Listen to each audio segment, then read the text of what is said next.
Truth walks slowly, but lies run out of breath. You lied, and because of your lie, an innocent man died. I loved no one before you, but I truly loved you. Under the moonlight skies of the old kingdom of Abanri, where the rivers sank to the forest and the drums carried stories from village to village, there lived a woman named Zainabu. She was known throughout the land for two things: her breathtaking beauty and her silence. The women of the village often whispered that silence in a woman was dangerous. A loud enemy revealed their plans, but a quiet heart buried storms beneath calm waters. No one knew that Zainabu carried a storm powerful enough to destroy a kingdom. Years before, when she was only 16, her father has been the royal blacksmith of Abanri. He fought spears for warriors, bracelets for queens, and ceremonial swords for kings. Though poor, he was respected. Then one dry season, the king's only son, Prince Jelani, disappeared during a hunting expedition.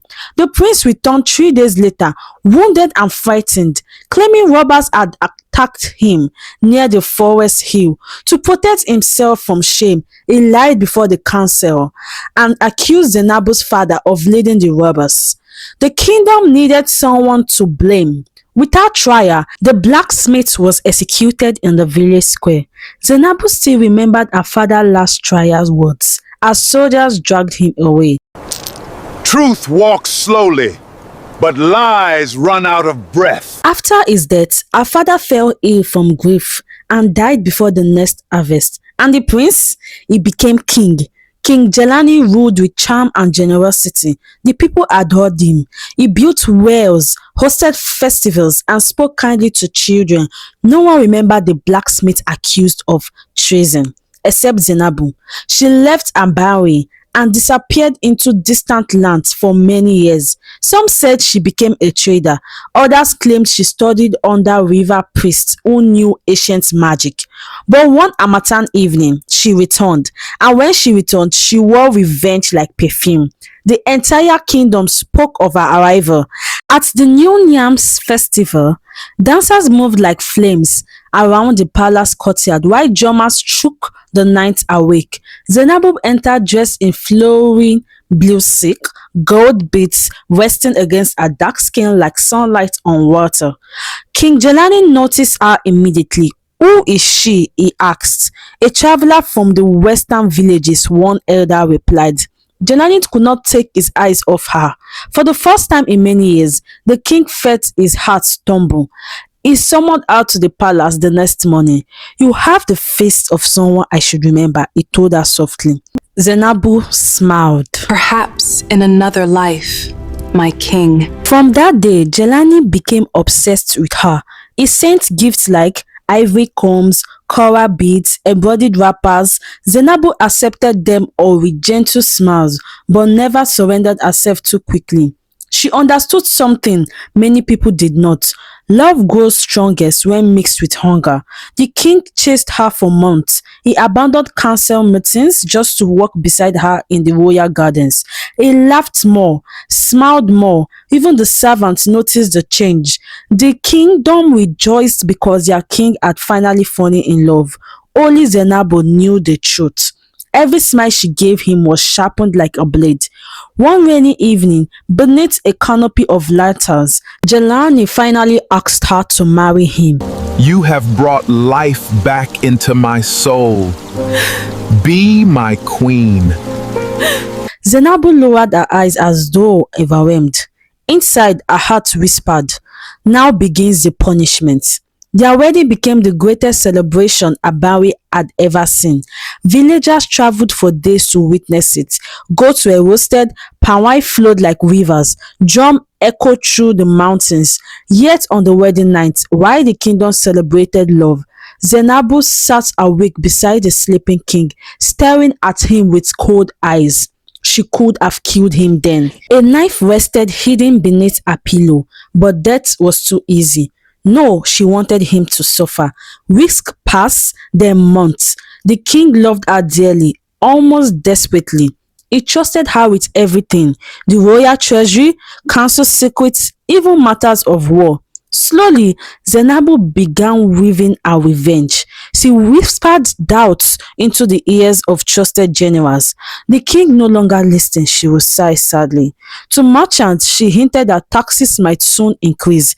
To palace servants, she suggested that certain chiefs were plotting rebellion. Like dry grass touched by sparks, suspicion spread. Friend turned against friends. Chiefs argued during council meetings. Soldiers questioned commanders. Trade routes weakened as distrust poisoned the kingdom. And through it all, King Jelani remained blind. Whenever trouble arose, he sought comfort in Zainabu's arms. "Only you calm my spirit," he told her one night. She nearly laughed. One evening, an elderly palace guard approached the queen secretly. "I know who you are," he whispered. Zainabu froze. The old man bowed his head. "Your father was innocent. I heard the prince confess it years ago while drunk with his friends." Her chest tightened.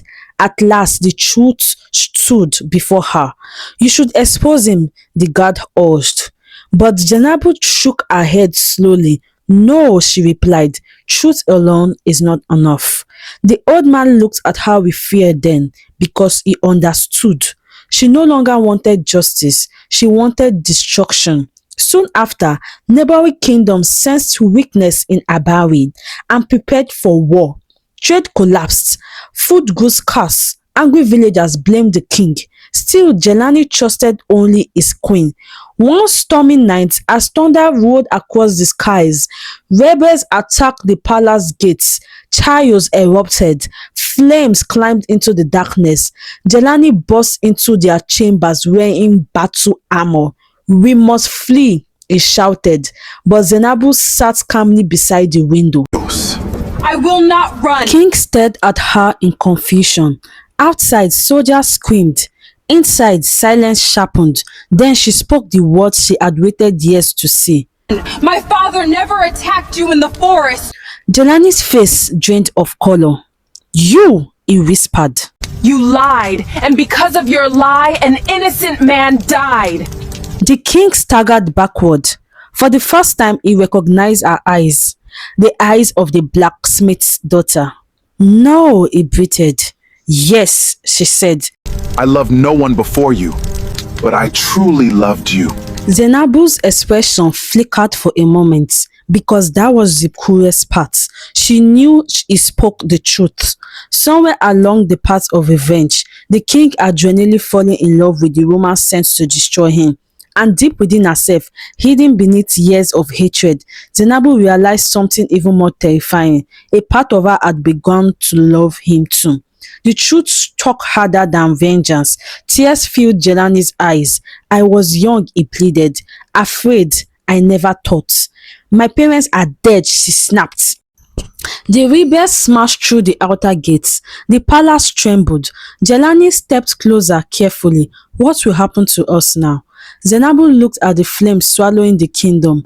Then came the twist neither of them expected. The rebellion had not started by the generals, nor by rival kingdoms. It had been led by Prince Kato, Jelani's younger cousin. And Kato had secretly manipulated Zainabu's revenge from the beginning.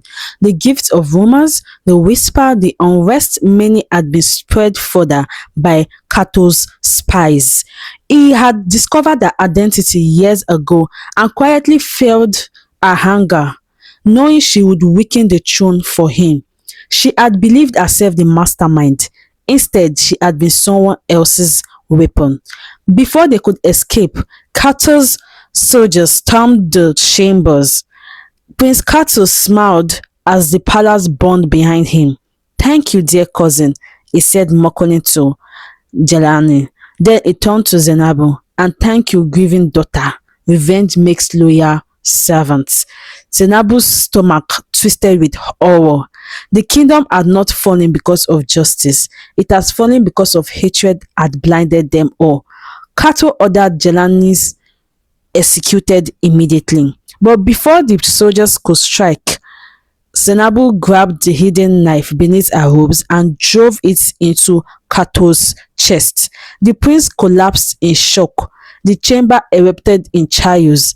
Jelani and Zainabu escaped through secret tunnels beneath the palace while Abanri burned behind them. They disappeared into exile, never returning to the kingdom again.